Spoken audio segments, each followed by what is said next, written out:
twebwe rero muribuka ko duheruka kugira inama y'abarundi baba mu mahanga Igitega, twaratanze intererano yacu. Iyo ntererano twarayivuze ko ibitari bike, ari naco gituma nashatse kubigarukako, kuko dusanga rukuza dushigikira leta mu gikorwa yihaye, igikorwa yishinze. Twasanze twofata ntitwobifatira byose icyarimwe, twasanze twofata igice kimwe tubanze tugikore neza. Twafashe rero igice kiraba n'uruja n'uruza rw'abantu n'imiduga, cyane cyane imiduga n'amabarabara.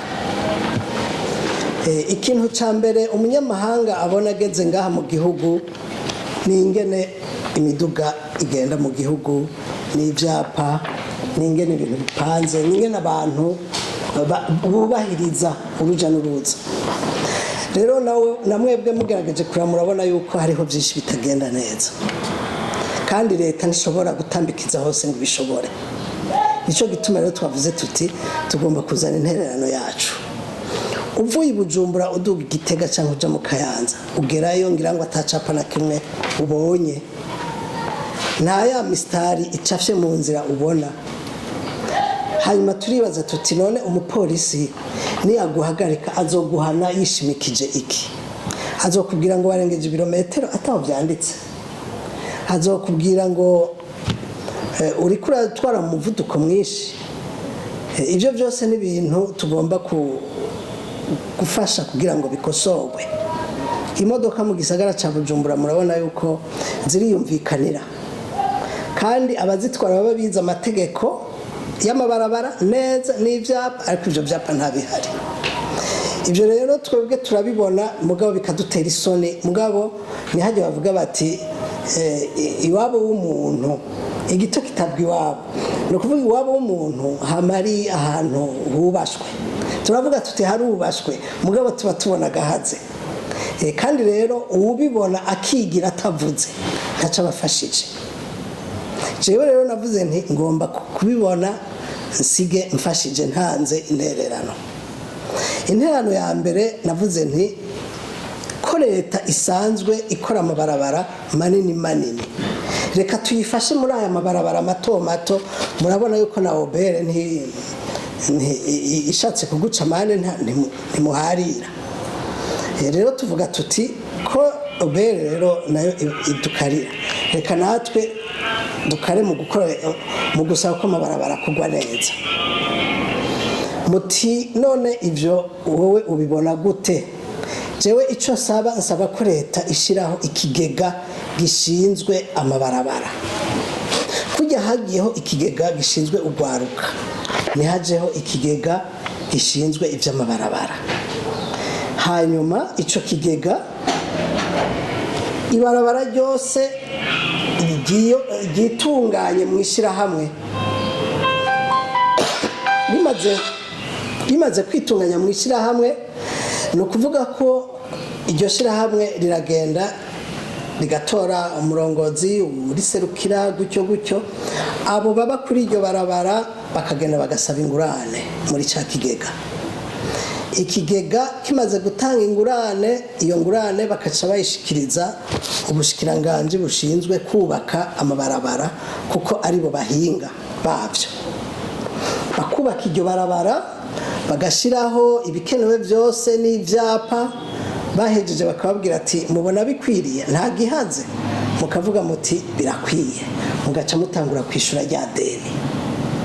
Iryo deni mu kugishura rero barababwira ikiringo rizomara, niba ari ukwezi, niba ari imyaka 10, niba ari 20, mugabo bitavunye abantu baba kuri ayo mabarabara, kuko nubundi musanzwe mwara yatanze. Hari bamwe bayatanze mugabo amabarabara atarakogwa, ariko bitunganije muri ubwo buryo muzuba mworohereje leta, kandi namwe aho mucaca hahindukana heza cyane mu kanya gatoya, kandi mukoresheje amahera ari ahantu agenda asubizwa bukebuke. Rero nibitunganya mu mashirahamwe bizotuma munamenyana, musange ni ikintu ciza gose.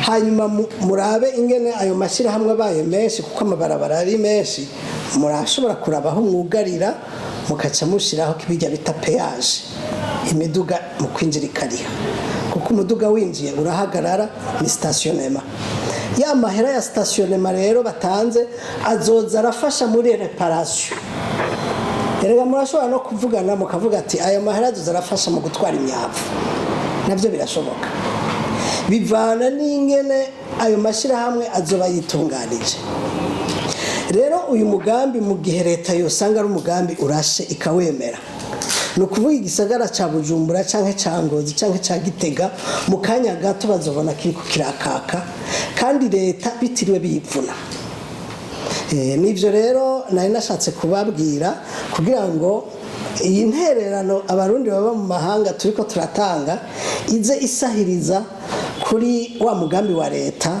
w'imbono y'u Burundi kugeza mu mwaka w'2060. Iyi ni ingingo igira kabiri nari nashatse kuvuga ko ni ingingo yerekeye n'ingene abarundi baba hanze bituvuna kuzana uburyo mu gihugu tukagira ibyo dutanze mu iterambere hanyuma abo tubishinze bakaba ba mbere mu kuvyonona biraduca intege bigatuma umenga kuja gukorera mu gihugu tahibereye ntibigikunda ngira ngo mwabonye ibi vyuma mfise ngaho ko bingana nkanje nagerageje gukoresha urwaruka kugira ngo ndaruduze mugabo hafi inusu y'ibikoresho mubona ngaha ibiciye hafi miliyoni 50 byose byarononekanye ibindi byaribwe bisobanura ko umutima tuba tuwufise kandi bakarenza ko bakaza no kutwitwarira bavuga ngo ntiturabahemba mubona ibintu nk'ibi hari abantu babona ibintu nk'ibi bakibaza ngo biroroshe kuronka ufashe ibintu nk'ibi ukabishira à la disposition y'umuntu hari gihe yibaza ngo ni ikintu kivuye mu ijuru mugabo umuntu aba yarakoze akaruha rero aha nagomba namwebwe mubibone yuko dukeneye impinduka y'ingene twiyumvira tukaza turakorana mu kwizerana batwizera natwe tubizera rero nk'ubu narubatse inzu mu gihugu ubona yihaye yarayubaka nawe yiyubakira gwiwe no kuvuga ni hahandi ugera ukavuga uti mbega ibi ni biki binshikiye ibyo rero byaba byadushikiye ari naco gituma twapropose yuko kugira ngo ibintu nk'ivyo bihagarare erega birimo muri yakora ibisho tuvuga nuko haba digitalisation mu gihugu no kuvuga ibintu bigakorwa biciye ku buhinga bwa none ata muntu arinda kuja kudodora ngo nyakubahwa mpereza kino nawe mukaca muja kubonanira inyuma y'umuryango ariko mubikoreye ku rubuga ngurukana bumenyi byose bigakorwa na facture wanashaka ukayirira aho nyene ni ryaterambere rizoba ritanguye kuza mbeko bishoboka mu mabanki kubera ko bidashoboka handi urumva ibyo rero nivyo dushaka gukiza tukavuga tuti ego twarahombye mugabo ubu nidutangure dutere imbere dufate intambwe ije imbere nkaba rero ndabakengurukiye ko mwashoboye kuza kandi ndabifuriza kuraranirwa murakoze ikibazo kimwe Rudende wavuze yuko hariho abakozi bakwivye kandi uyu munsi urubanza ruri muri sentare baravuga yuko hari imishahara utabahaye mbega uyu munsi urubanza rumeze gute muri abo uvuga yuko banakwivye bakaba bari n'imbere y'amategeko muri ko murakora iki kugira ngo mwemeze ubucamanza yuko babivye byukuri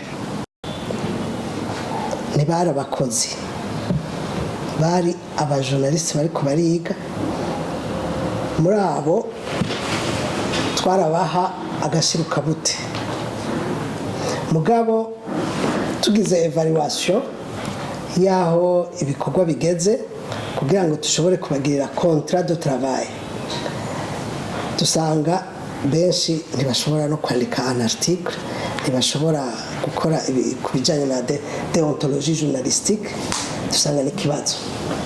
Twebwe nous sommes un médium qui se respecte, ibishaka ko inkuru iza yanditse neza. Je nakoze muri Renouveau imyaka kuva muri 86 kugera muri 1990 akora muri Renouveau, nari mfise des émissions à la RTNB. Urumva sindi mushasha muri byo. Mu gihe rero twari ko turaha une formation ubwo gwaruka byarabagora kuko ntushobora kuza immédiatement guciye uduka. Tuca tuba proposa rero ko tubandanya tubagira formation tubashakire n'umushahara à 50%. Ni ukuvuga aho gukora 100% bakore la moitié du jour. Nibura niko bimeze, urashobora gukora ugakora 50% aho kugenda imisi 5 ukagenda 2 n'inusu par exemple, cyangwa ugakora kuva iyi saha ukageza iyi. Bo baca baravyanka bavyanse ndabona okay turabahemba mugende. Mugabo quelques jours avant tuca tubura ivyuma basohotse, ivyuma biratakara ibindi birapfa haza ama blocage. Rero ndababwira nti bo okay abatataye ivyuma turabahemba bagende. Les 3 mois qu'ils réclamaient. Ababitaye on va d'abord évaluer ivyo vyuma tumenye ivyo ari byo, tumenye ivyo mwataye, hanyuma tumenye uko tubigenza. Kandi aba journaliste bose bari bafise ama iPad bakoresha, kandi nta n'umwe yigeze ayisubiza. Rero muri ico gihe baca bitura ubutungane. Twebwe rero nta mwanya tuba dufise mu gihugu, twaciye dushiraho umuavoka azokurikirana ico kibazo. Azobikurikirana, il a déjà retiré la plainte, hanyuma azobikurikirana kubera ko mu bisanzwe twari dufitanye des accords mugabo pas un contrat de travail. Urumva nico gituma mvuga nti ikintu cyose burya kirafise une solution. Babicishije mu butungane bica bigenda neza kuko abanyamategeko baca bavyicarira bakabishira mu nzira itumbereye. Nk'ubu